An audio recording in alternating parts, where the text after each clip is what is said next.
সুপ্রিয় দর্শক, আসসালামু আলাইকুম ওয়া রাহমাতুল্লাহি ওয়া বারাকাতুহু। রমজানের এই শুভ সময়ে যে যেখান থেকে দেখছেন এখন টিভি, দর্শক আপনাদের প্রত্যেককেই স্বাগত জানাচ্ছি। আমি খালিদ সাইফুল্লাহ বকশী, আর শুরু করছি আপনাদের জন্য আমাদের মাসব্যাপী বিশেষ আয়োজন, কোরআন শেখার আয়োজন। আল আরাফা ইসলামী ব্যাংকের সৌজন্যে কোরআন শিখি। এই আয়োজনের সহ-পৃষ্ঠপোষক ইজি ফ্যাশন লিমিটেড। দর্শক, এই আয়োজনে শেখাই কোরআন, শোনাই কোরআন, শিখি কোরআন।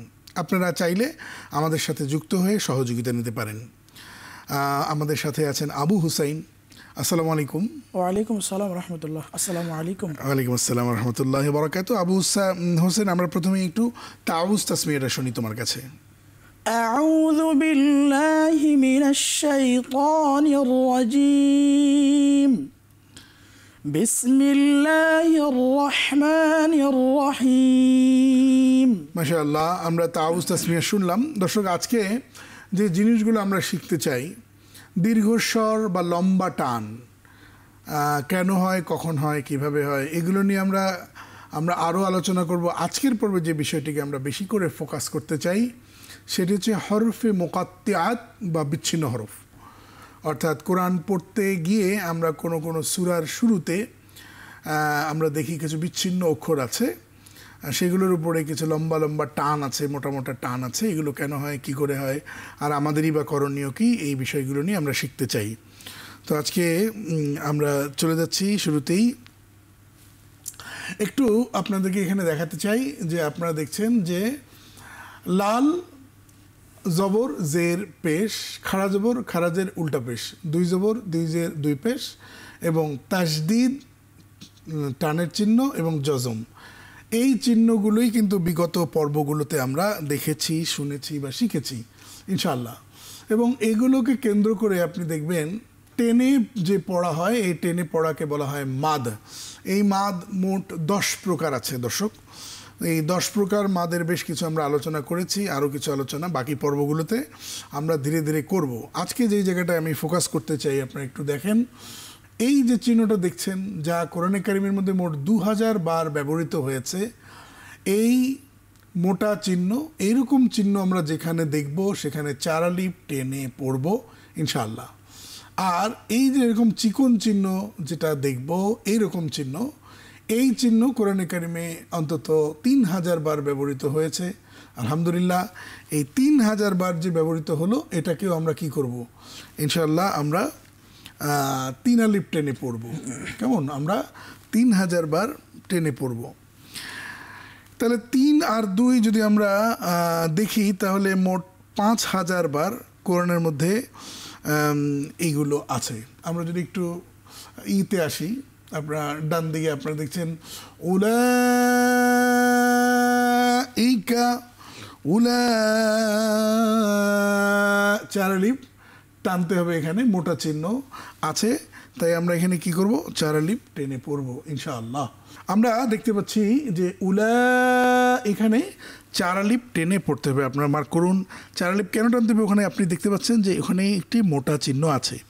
এমনিভাবে এরকম মোটা চিহ্ন ওয়া উলাইকা, এখানে 4 আলিফ টানবো কারণ এখানে মোটা চিহ্ন আছে। এখানেও সাওয়া উন, দেখেন সাওয়া, কেন 4 আলিফ টানলাম, কেন ওখানে মোটা চিহ্ন আছে। তারপরে ওয়া আলা, এখানে 3 আলিফ আছে, চিকন চিহ্ন আছে, তাই 3 আলিফ টেনে পড়বো। আবার এখানে ইল্লা, এখানে 3 আলিফ টানবো কারণ চিকন চিহ্ন আছে। এখানে কি ক্বালু, ক্বালু 3 আলিফ টানবো। এখানে আলা, এখানে 3 আলিফ টানবো কারণ চিকন চিহ্ন আছে। এখানে কামা, চিকন চিহ্ন আছে, তাই তো 3 আলিফ টেনে পড়বো। তো আমরা মোটামুটি ব্যবহারটা দেখলাম, যেখানে মোটা চিহ্ন দেখবো তো 4 আলিফ টেনে পড়বো, আর যেখানে চিকন চিহ্ন দেখবো তো সেখানে 3 আলিফ টেনে পড়বো। আমরা কিছু প্র্যাকটিস করে আসি। এখানে বিচ্ছিন্ন অক্ষরসমূহ বা হরুফ মুকাত্তাআত, এই সমস্ত শব্দের অক্ষরগুলি যুক্ত নয় এবং এগুলো আলাদাভাবে পড়তে হবে। হরুফ মানে হচ্ছে অক্ষর বা হরফ, মুখর, মুকাত্তাআত মানে বিচ্ছিন্ন। কোরআনে কারিমের অসংখ্য সূরার মধ্যে এই রকম বিচ্ছিন্ন অক্ষর আছে, যার অর্থ আমরা খুঁজতে যাব না, নিষেধ করা হয়েছে। এগুলো নিয়ে অনেক তাফসির, অনেক রকম ব্যাখ্যা থাকলেও আমরা এই পরিসরে এটা নিয়ে আলোচনা করব না। তবে আমরা কিভাবে পড়বো সেটি যাই। যেমন সিনের উপরে ওই চিহ্নটা আছে, জি, এখানে কোনো তাজবিদ নাই, কিন্তু ওই অক্ষরটাকে আমরা লম্বা করে পড়বো। কি পড়বো? ইয়াসিন, পড়ো দেখি। ইয়াসিন। তারপরে আছে আলিফ লাম মিম রা। আলিফ লাম মিম রা। দর্শক এখানে মিমের উপরে কিন্তু আমরা কি করছি? গুণনা করছি। আমরা গুণনা করেছি এজন্য যে মিমের উপর তাসদিদ এসছে, তাই আমরা এখানে গুণনা করে পড়েছি। এখন প্রশ্ন আসতে পারে যে এভাবে আমরা কেন পড়ব? তার মূল কারণ হচ্ছে আল্লাহ সুবহানাহু ওয়া তাআলা শিখিয়েছেন জিবরিল আমিনকে, জিবরিল আমিন শিখিয়েছেন রাসূল করিম সাল্লাল্লাহু আলাইহি ওয়াসাল্লামকে, তিনি শিখিয়েছেন সাহাবাদেরকে, সাহাবা থেকে তাবেঈন আইম্মায়ে মুজতাহিদিন সালফুস সালেহিন বুজুর্গানে দিন, এভাবে করে যে জেনেটিক্যাল ওয়েতে বা ক্লোনোলজিক্যাল ওয়েতে আমরা এটা শিখে এসেছি আলহামদুলিল্লাহ। তো আল্লাহ তাআলাই একমাত্র জানেন যে তিনি এই বিচ্ছিন্ন অক্ষর সমূহের অর্থ কী। যেখানে মাদের নির্দেশ আছে কেবল টান দেবেন, এটা খুব সহজ পড়া ইনশাল্লাহ।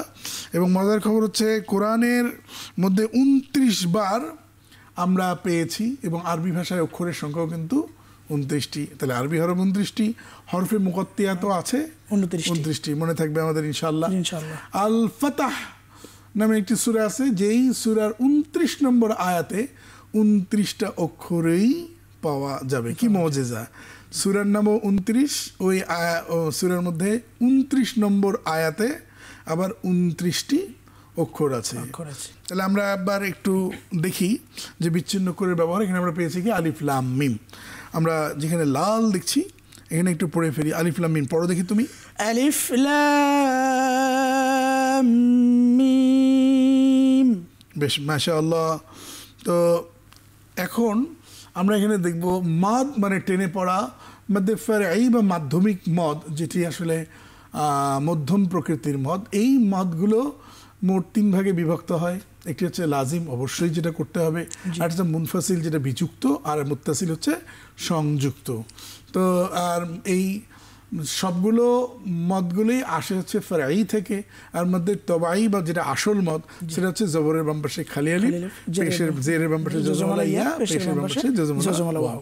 এই হচ্ছে মধ্যে তবাই বা মধ্যে আসলি। আশা করি আমাদের মনে থাকবে। এবার আসি এর উপরের জন্য একটি মোটা 4 আলিফ বা 5 আলিফ যেটি আমরা দেখতে পাচ্ছি, এইটা দেখবো আর টেনে পড়বো। তো আমরা এখানে জিমের উপরে জবর আর আসল মদের সঙ্গে আমরা এখন অতিরিক্ত টানবো। টেনে পড়েও দেখি এটা। বেশ, মাশাআল্লাহ। মাদ কেন এটি নিশ্চয় এটা আমরা আলোচনা করেছি। এবার আসি এটা পড়ে দেখি আরেকবার। বেশ, মাশাআল্লাহ। এটা পড়ি।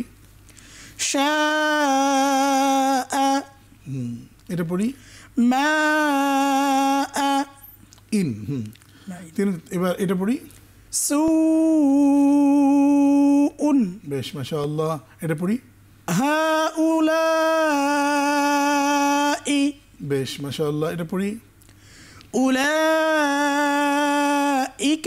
বেশ, মাশাআল্লাহ। তিনটাই পড়ি। সুউন হাউলাই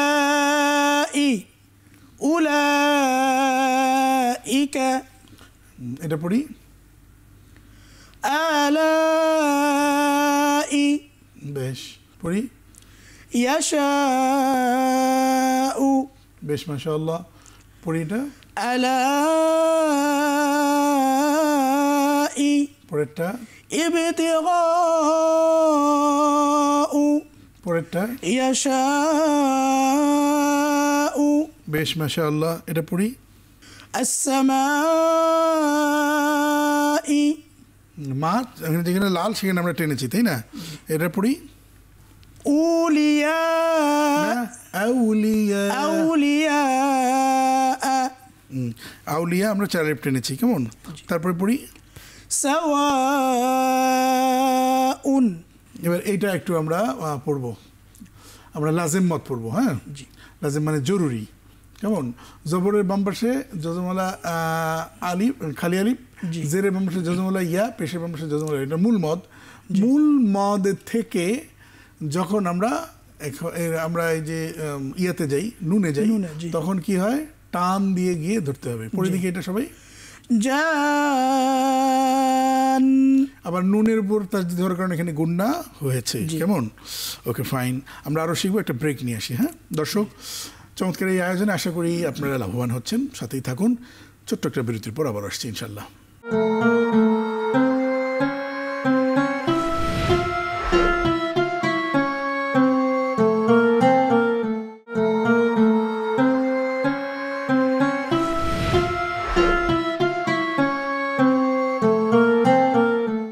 স্বাগত আরেকবার, সাথে ছিলেন অসংখ্য ধন্যবাদ। দর্শক দেখছেন এখন টিভি। এই আয়োজনে আমরা নিবেদন করছি আল আরাফা ইসলামী ব্যাংক পিএলসির সৌজন্যে কোরআন শিখি। এই আয়োজনের সহ পৃষ্ঠপোষক ইজি ফ্যাশন লিমিটেড। আমরা আজকে শিখছি কোরআনে যে আমরা বিভিন্ন জায়গায় অতিরিক্ত টানি, 4 আলিফ টানি বা 5 আলিফ টেনে থাকি। এই টানবার একটি কারণ হচ্ছে হরফে মুকাত্তিয়াত, সেগুলো আমরা শিখছি। পাশাপাশি কিছু মাদ সংক্রান্ত বা টান সংক্রান্ত বিষয়ও আমরা শিখছি। তো এইখানে যে টানটা হবে সেটা হচ্ছে মদে তবাই, মূল মদ। এই মূল মদ থেকে যখনই আমরা মূল মদের বামে আমরা তাসদিদ পাবো, তখন কি হবে? তখন আমরা টান দিয়ে গিয়ে ধরবো, যদি সেটা ইতে হয়। তো আমরা একটু পড়ি, জান, তাহলে জান পড়ে দেখি, জান। বেশ, এটা পড়ে দেখি, আল আনা। বেশ, মাশাআল্লাহ। পড়ে দেখি, আতুহাজ্জুনি।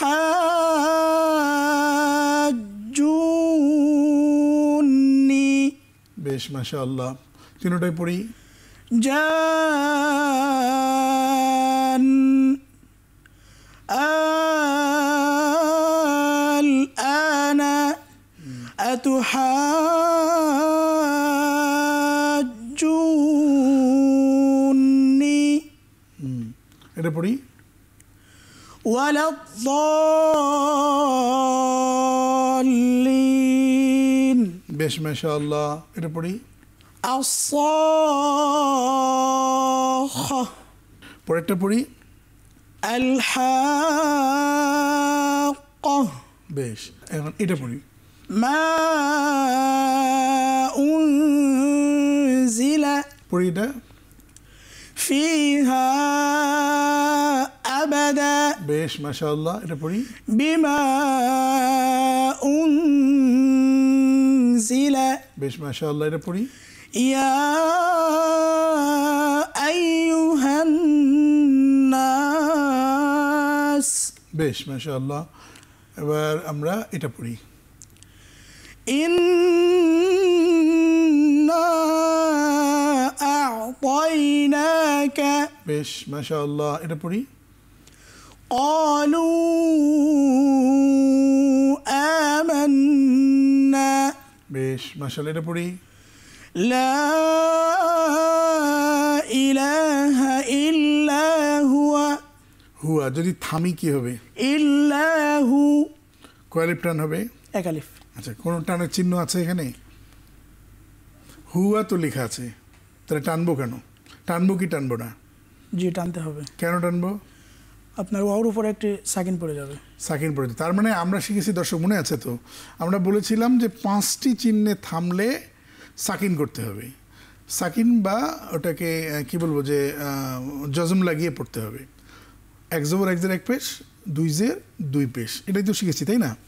এখন ওয়াওয়ের উপরে আপনারা দেখতে পাচ্ছেন জবর আছে। তো এখন ওয়াওয়ের উপরে যে জবর, তা আমি যদি এখানে থামি তাহলে তো সাকিন হয়ে যায়। তা সাকিন হয়ে গেলে তো জজমই হয়। জি। তো জজমের তাহলে পেশের বাম পাশে জজম হলো, ওয়াওয়ে রূপান্তর হলো। এখানে লেখা আছে হুয়া, কিন্তু পড়বো কি? হু। মনে থাকবে তো ইনশাল্লাহ? ইনশাআল্লাহ। আমরা সবগুলো পড়ি একটু, ইন্না আ'তাইনাকা। তারপরে ক্বালু আমান্না লা ইলাহা ইল্লাহু। এবার আমরা একটা বিচ্ছিন্ন অক্ষর দেখবো ইনশাল্লাহ। এটাতে যদিও বিচ্ছিন্ন অক্ষর, কিন্তু পুরোটাই আমরা পড়বো ইনশাল্লাহ। পড়ি, সাদ। এটা পড়ি, কফ। বেশ। এটা পড়ি, নুন। বেশ। আচ্ছা পড়েছি, এটা পড়ি। তাসিন। বেশ, এটা পড়ি। ইয়াসিন। বেশ, এটা পড়ি। তাহা। বেশ, এটা পড়ি। তাসিন। পরেরটা। ইয়াসিন। তারপরেরটা। তাহা। বেশ, তাহলে কি দাঁড়ালো? ত সিন, ততে 4 আলিফ টেনেছি কিন্তু সিনে 3 আলিফ টেনেছি, ইয়াতে 1 আলিফ টেনেছি কিন্তু সিনে 3 আলিফ টেনেছি, আর ত হাতে মাত্র 1 আলিফ করে টেনেছি। দর্শক, সময় হচ্ছে একটা বিরতি নিবার। আশা করছি আমাদের সাথেই থাকবেন।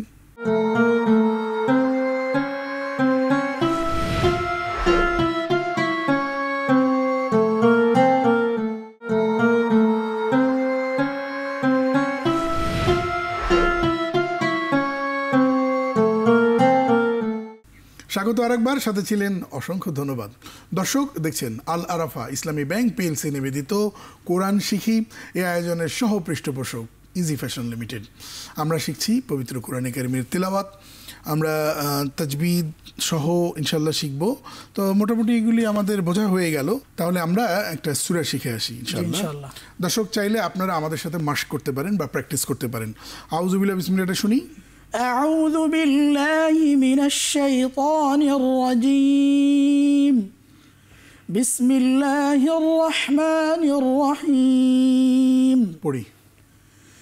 إذا جاء نصر الله والفتح এরপরে ورأيت الناس يدخلون في دين الله أفواجا فسبح بحمد ربك واستغفره إنه كان توابا.